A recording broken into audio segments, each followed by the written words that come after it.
آج ہم لوگ ایک اور سیریز کا آغاز کرنے کے لیے جا رہے ہیں جس کا نام ہے ایکسپلینیشن آف دا قرآن، یعنی قرآن کی تفسیر۔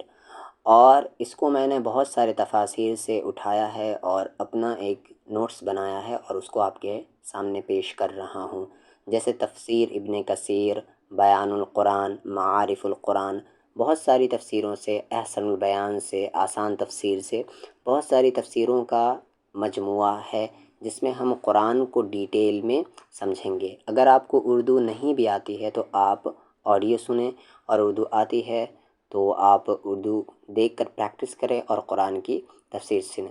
اور اگر اردو نہیں آتی ہے تو آپ پلے لسٹ میں جائیں اور اردو سیکھنے کی ویڈیوز میں جا کر اردو سیکھ لیں۔ تو آغاز کرتے ہیں عظمت قرآن۔ جس طرح اللہ تعالیٰ کی ذات بڑائی و کبریائی اور خیر و برکت کے لحاظ سے یکتا اور تنہا ہے، یہی مقام ذکر و اذکار میں قرآن پاک کو حاصل ہے۔ قرآن مجید کو زندگی کا رہنما بنانے سے دنیا و آخرت کے مسائل و مصائب کا مداوع یعنی علاج ہونے کی ضمانت دی گئی ہے۔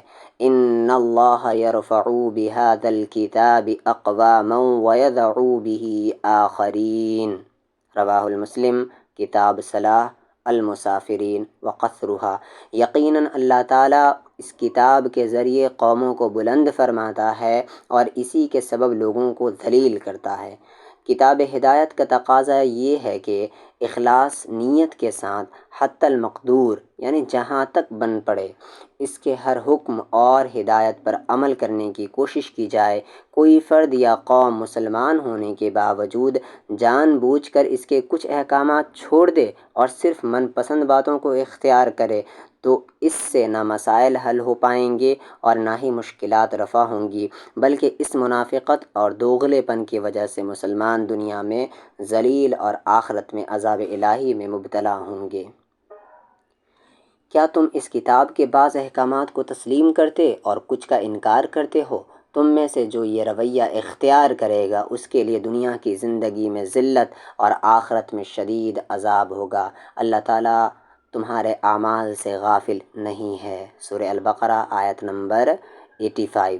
تلاوت کی فضیلت۔ حضرت مسیح موعود علیہ السلام فرماتے ہیں، قرآن جواہرات کی تھیلی ہے اور لوگ اس سے بے خبر ہیں۔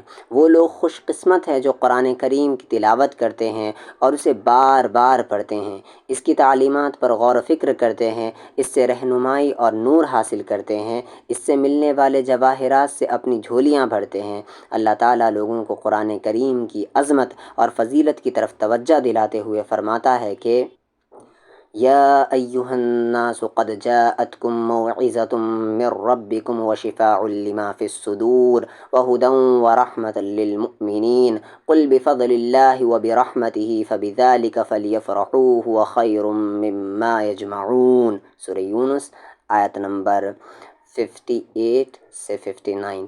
اے لوگو، تمہارے پاس تمہارے رب کی طرف سے ایک ایسی کتاب آ گئی ہے جو سراپا نصیحت ہے اور وہ سینوں میں پائی جانے والی بیماریوں کو شفا دینے والی ہے اور ایمان لانے والوں کے لیے ہدایت اور رحمت ہے۔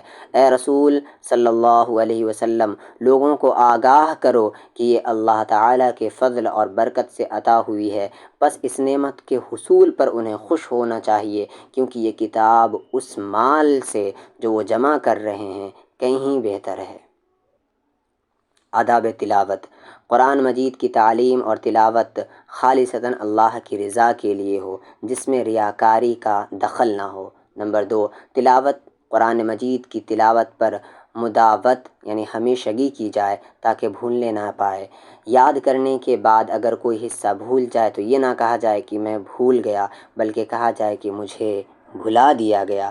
تلاوت کیے ہوئے حصے کو سمجھنا اور اس پر عمل کرنا واجب ہے۔ قرآن مجید طہارت کی حالت میں باوضو ہو کر پڑھا جائے۔ تلاوت قرآن مجید سے پہلے مسواک کرنا مستحب ہے۔ تلاوت شروع کرنے سے پہلے تعوذ اور تسمیہ پڑھنا واجب ہے۔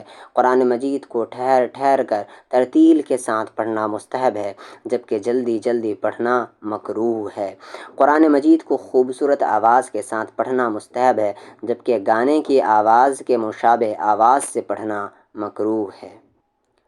دوران تلاوت اللہ کے عذاب سے ڈر کر رونا مستحب عمل ہے۔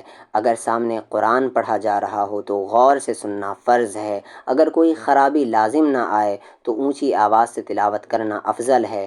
اونگ آ جانے پر تلاوت بند کر دینا مستحب ہے۔ عذاب والی آیات پر اللہ کی پناہ مانگنا اور رحمت والی آیت پر اللہ سے دعا کرنا مستحب ہے۔